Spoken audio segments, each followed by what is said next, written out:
Então vamos voltar à pergunta.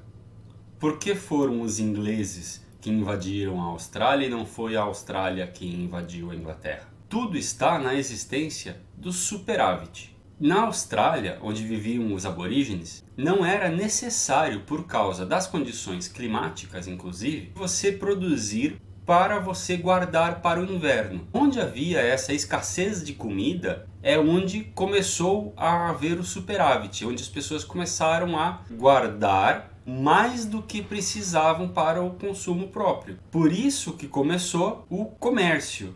E quando há comércio, pessoas enriquecem mais que outras. E as pessoas que enriquecem mais que outras querem mandar em tudo. Os aborígenes tinham música, tinham poesia, tinham uma mitologia de grande valor cultural, mas, como não havia superávit, eles não tinham desenvolvido meios para atacar outros povos. E então você poderia me perguntar, mas e na África?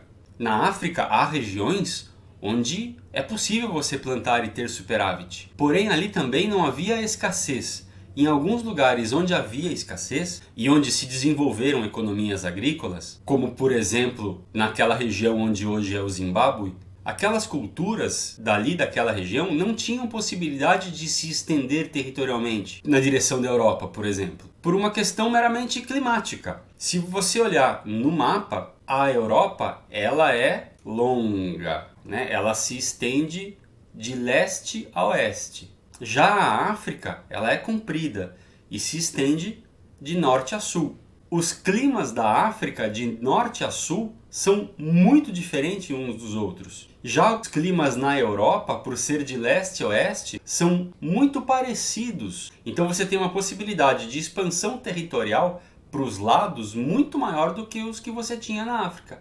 Os produtos produzidos no Zimbábue não vingariam nem mais para cima, nem mais para baixo. Eles vingavam naquela faixa de clima. Portanto, aquela produção ficava distrita naquele local. Em contrapartida, os povos da Eurásia, depois de descobrirem a agricultura, puderam se estender à vontade de leste a oeste, invadindo outras regiões, usurpando os superávites alheios, invadindo as terras para a direita e para a esquerda, aprendendo as tecnologias que aqueles outros povos tinham aprendido para cultivar, construindo assim verdadeiros impérios. Resumindo, foram as condições geográficas, portanto climáticas, que favoreceram o surgimento de impérios na Europa e não na África ou em qualquer outro lugar do mundo.